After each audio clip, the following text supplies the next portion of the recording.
Wasbir lidaika in jafauta tabibaha. Bersabarlah dengan penyakitmu jika engkau membangkang kepada seorang dokter. Faqna' bijahlika in jafauta mu'allima. Silahkan nikmati kebodohanmu jika engkau membangkang kepada para ulama.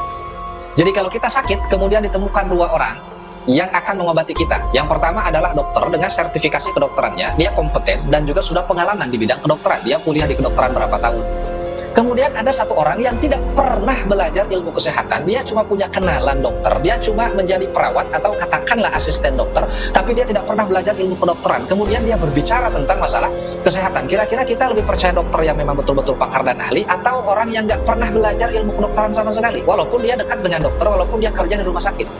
Orang yang waras pasti akan lebih percaya kepada dokter. Ini hal duniawi yang menyangkut kesehatan kita di dunia. Bagaimana dengan hal yang berkaitan bukan hanya di dunia, tapi juga berkaitan dengan akhirat, yaitu ilmu agama.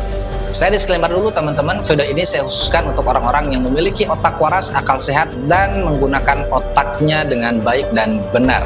Teman-teman yang punya kriteria tersebut silakan tonton video ini sampai selesai. Teman-teman yang tidak cocok dengan kriteria tersebut silakan skip video ini.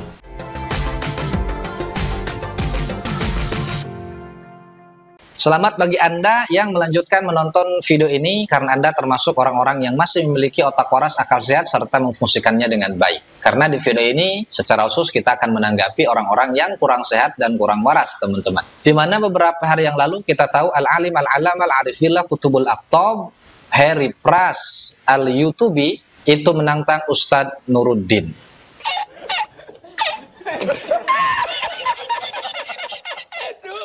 Teman-teman bisa simak bagaimana thumbnail yang dia buat. Saya tantang Ustadz si paling bisa bahasa Arab mematahkan kedunguan akidah plus filsafat. Sontoloyo, Ustadz Nuruddin, bisakah Anda jawab ini? Ini luar biasa ya teman-teman. Jadi video ini saya khususkan untuk membantah daripada tantangannya Ustadz Harry Pras ini, yang sangat-sangat membagongkan. Imam Asy-Syafi'i berkata, al-ilmu ilmani, ilmu itu ada dua. Yang pertama ilmu adyan, yang kedua ilmu abdan. Dalam satu riwayat ilmu din wa ilmu tib. Tapi pada intinya sama. Jadi ilmu itu ada dua. Yang pertama adalah ilmu agama, yang kedua ilmu badan atau ilmu kedokteran atau ilmu kesehatan, teman-teman. Pembagian ilmu ini dilihat dari aspek atau dari sisi kemanfaatannya di dunia dan juga di akhirat. Kita tahu ilmu agama itu bermanfaat untuk menyelamatkan kita di dunia dan juga di akhirat. Artinya ada dua alam yang kita pertaruhkan di dunia ini dan juga alam yang kekal, yaitu di akhirat. Sementara ilmu kedokteran atau ilmu kesehatan itu hanya mengurusi masalah dunia saja. Jadi poinnya ilmu agama adalah ilmu yang menghantarkan kita pada kebahagiaan di dunia dan juga di akhirat. Sementara ilmu kesehatan hanya menghantarkan kita pada kebahagiaan di dunia saja. Karena saya yakin kita semua sepakat bahwa kesehatan adalah faktor utama agar seseorang mendapatkan kebahagiaan. Orang yang kaya raya, sekaya apapun, saya yakin dia tidak akan bahagia kalau dia sakit. Begitu juga orang yang memiliki jabatan pangkat yang tinggi, dia tidak akan bahagia kalau dia sakit. Harta dan jabatan tidak ada harganya kalau dia tidak sehat atau sakit. Ahli agama atau pakar agama ini disebut dengan ulama, sementara ahli atau pakar kesehatan ini disebut dengan dokter. Teman-teman, kalau kesehatan kita bermasalah, pasti kita akan mendatangi ahli kesehatan, yaitu dokter. Kita sakit apapun itu pasti yang akan kita datangi adalah dokter. Nggak mungkin kita sakit tapi kita datang ke bengkel. Kenapa? Karena kita tidak mungkin mempertaruhkan kesehatan kita pada orang yang tidak layak, tidak kompeten, bukan ahli dan bukan pakar. Ini adalah logika orang waras, logika normal. Padahal kita tahu ya, ilmu kesehatan ini hanya mengatur kebahagiaan di mana? Di dunia saja. Kalau ada orang yang nekat mempertaruhkan kesehatannya, ketika dia sakit, dia datang kepada orang yang bukan ahlinya, maka saya rasa orang ini perlu diperiksa otaknya. Jadi kalau kita sakit, kemudian ditemukan dua orang yang akan mengobati kita. Yang pertama adalah dokter dengan sertifikasi kedokterannya, dia kompeten dan juga sudah pengalaman di bidang kedokteran. Dia kuliah di kedokteran berapa tahun.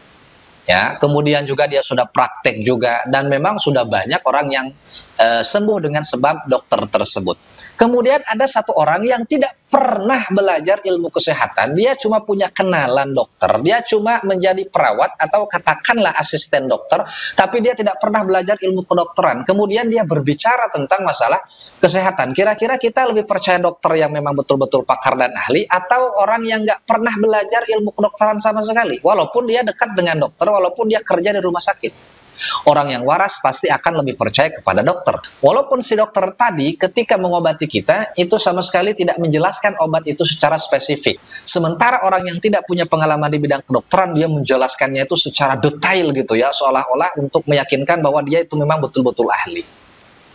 Kita sakit kepala, datang ke dokter, kata dokter minum bodrek, kita akan langsung percaya. Kenapa? Ya memang ahlinya. Si dokter tidak mengatakan kandungan di dalam bodrek itu apa, di dalam bodrek itu ada paracetamol dan juga kafein, paracetamol manfaatnya ini, kemudian juga kafein manfaatnya ini. Dokter itu tidak menjelaskan, tapi kita akan langsung percaya. Itu logika rasional kita, logika orang yang sehat. Di sisi lain, orang yang tidak pernah belajar ilmu kedokteran tadi, menjelaskan secara detail, ingin meyakinkan kita bahwa dia adalah seorang pakar dan seorang ahli. Dia bilang kalau sakit kepala obatnya bukan bodrek, tapi obatnya adalah promah misalnya, ya biar gampang dicerna saja contoh-contohnya. Dia menjelaskan di dalam promah ini kandungannya A, B, C, D dan seterusnya. Apakah kita akan tertipu dengan penjelasan orang yang tidak kompeten tadi dan mengabaikan dokter yang benar-benar ahli dan juga pakar? Hanya karena dia menjelaskan seolah-olah ini luar biasa, detail sekali, padahal dia cuma ngarang-ngarang aja teman-teman. Karena mungkin sering dengar di rumah sakit atau karena dia asisten dokter gitu kan, ya banyak nama-nama obat atau ya materi-materi kedokteran yang sering dia dengar, tapi dia tidak benar-benar paham dengan apa yang sering dia dengar dari dokter tersebut. Maka saya yakin orang yang akalnya sehat dan masih memfungsikan akalnya dengan baik tetap akan lebih percaya kepada dokter yang memang betul-betul ahli dan pakar, walaupun dokter tadi tidak menjelaskan secara detail fungsi dan efek obat yang diberikan kepada kita. Tapi kalau akalnya nggak dipakai teman-teman, dia akan lebih percaya kepada orang yang banyak sekali mengatakan atau menyampaikan sesuatu yang berkaitan dengan ilmu kesehatan, sampai berbusa mulutnya menyampaikan ilmu kesehatan, padahal dia tidak pernah sama sekali belajar di ilmu kesehatan. Ini hal duniawi yang menyangkut kesehatan kita di dunia. Bagaimana dengan hal yang berkaitan bukan hanya di dunia, tapi juga berkaitan dengan akhirat, yaitu ilmu agama. Nah, dalam kasus ini antara Ustadz Nuruddin dengan Heri Pras, kira-kira dokter abal-abal dengan dokter asli yang mana? Apakah Ustadz Nuruddin yang asli karena memang beliau ini tinggal di pondok, kemudian juga kuliah dan memang betul-betul di dunia pendidikan Islam? Atau Heri Pras yang selama ini kita tahu dia menekuni bidang persilatan, teman-teman? Seandainya ini di dalam kesehatan, Ustadz Nuruddin orang yang benar-benar belajar ilmu kedokteran, Heri Pras hanya belajar ilmu silat, tapi punya teman dokter atau kerja di kedokteran, atau sering membaca ilmu-ilmu kedokteran, kita akan lebih percaya Heri Pras atau Ustadz Nuruddin. Kalau dalam masalah kesehatan ini, logika yang waras tetap akan memilih Ustadz Nuruddin. Apalagi ini menyangkut dunia dan akhirat. Tapi kan Heri Pras itu diterima dari guru-gurunya. Ada gurunya juga. Lah, memang Ustadz Nuruddin nggak punya guru. Bahkan Ustadz Nuruddin bukan cuma punya guru. Dia memang membaca, menekuni bidang itu. Sementara Heri Pras ya, dari sehari itu berapa kali dia duduk ngaji dengan gurunya itu? Atau dari seminggu berapa hari dia duduk ngaji? Apa bisa dibandingkan orang yang belajar kedokteran misalnya 8 tahun dengan orang yang hanya menjadi asisten dokter, tidak pernah belajar ilmu kedokteran atau kerja di rumah sakit sebagai satpam lah katakan, walaupun sama-sama 8 tahun. Apalagi kalau memang waktunya atau masanya berbeda. Sekali lagi saya yakin orang yang waras tidak akan mempertaruhkan ya kehidupan dunianya dan akhiratnya itu kepada orang yang bukan ahlinya, kepada orang yang bukan pakarnya. Innal muallima wat tabiba kilahuma la yansuhani idza huma lam yukrama.